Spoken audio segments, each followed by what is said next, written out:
In this episode, we connect our modular health component directly to an AI character and make it fully damageable from our shooting system.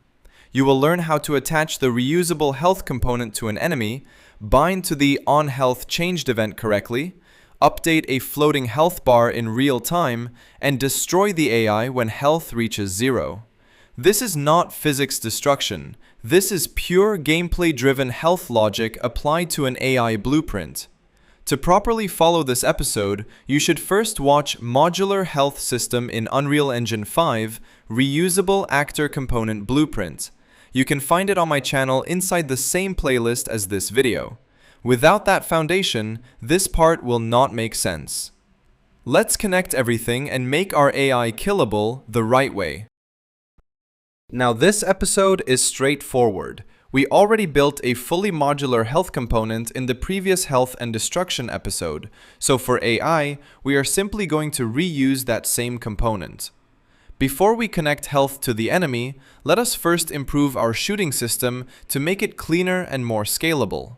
Go to the top menu, open Edit, and select Project Settings. In the search bar, type Channel. Under Engine Collision, scroll down to Trace Channels. Click on New Trace Channel and name it Bullet. For default response, leave it set to Block. This gives us a dedicated trace channel specifically for weapon logic instead of reusing visibility. Now open the Content drawer. Navigate to Third Person, then Blueprints, and open BP_Third Person Character. Inside the Enhanced Input Fire action, locate your Line Trace by Channel node. By default, it is probably using visibility. Change the trace channel to Bullet. If you do not see Bullet in the dropdown immediately, compile once, then check again. After switching it to Bullet, compile and save. This small change makes your shooting system more professional. Now your weapon traces are isolated from other systems like camera visibility checks, which keeps your project scalable and clean as it grows. Now let us connect our modular health system to the AI character. Open the Content drawer and navigate to the folder where your enemy blueprint is located. In my case, it is inside the Blueprints or AI folder. Open BP_enemy guard and stay in the viewport. Click on Add in the Components panel and search for the health component we created earlier. Add it to the enemy. This is the same reusable component from the previous episode. We are not creating anything new.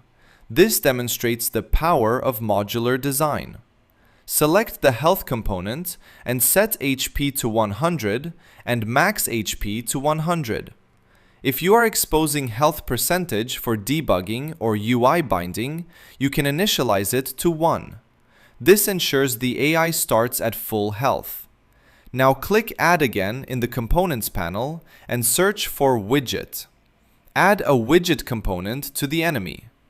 With the widget selected, use the Transform gizmo to move it upward so it sits above the AI mannequin's head. This will act as the floating health bar. Scroll down in the Details panel to the User Interface section. Set Space to Screen. This ensures the health bar always faces the camera and remains readable. Set Widget class to the health bar widget we created earlier. In my case, it is called Health Indicator. Set draw size to 100 by 20.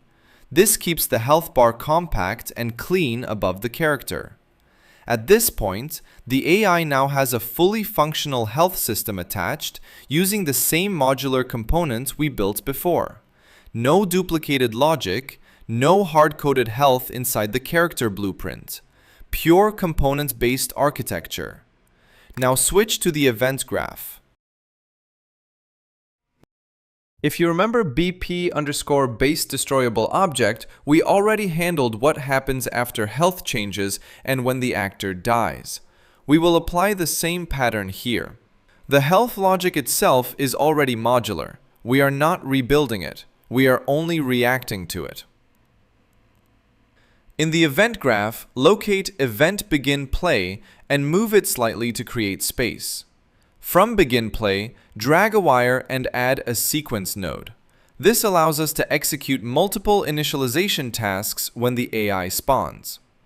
Now drag the BP_health component from the Components panel into the graph to create a reference.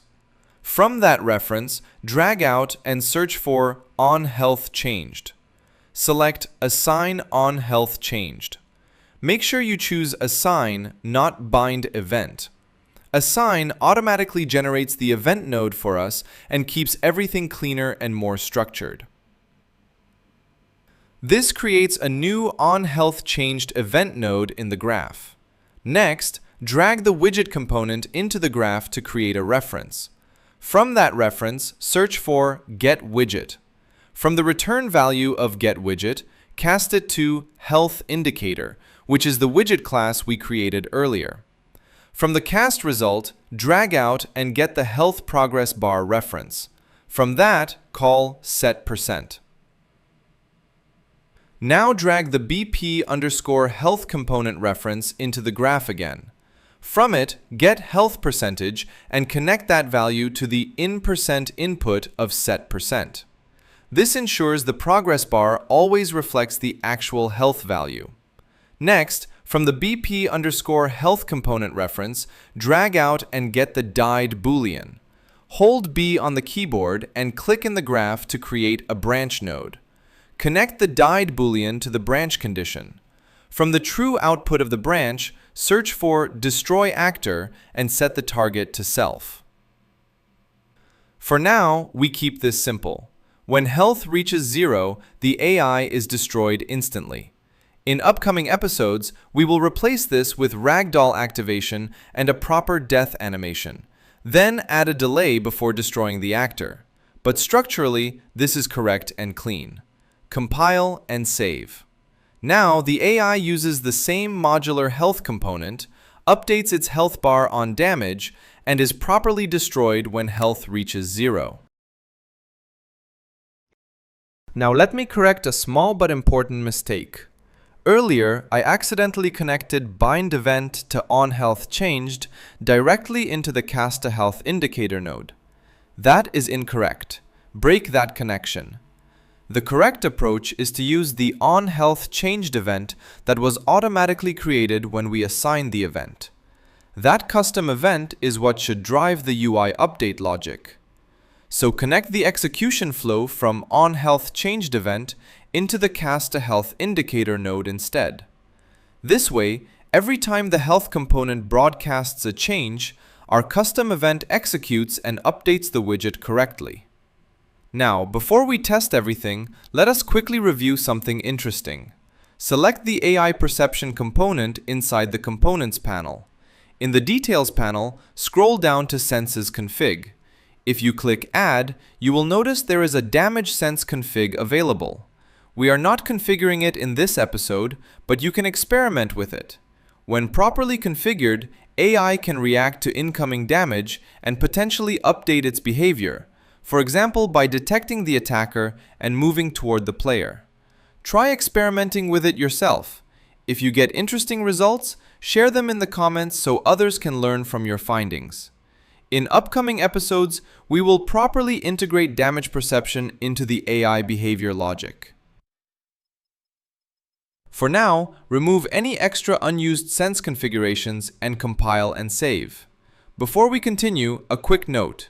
If you have been enjoying this series from AI to weapon systems to modular health and now destruction, consider supporting the channel by joining or using the thanks button. Also make sure to like, subscribe, and leave a comment. Your feedback helps me understand which topics you want to explore deeper inside Unreal Engine. Now let us test it. Press play. Grab your weapon and shoot the enemy AI. You will see the health bar updating correctly on each hit.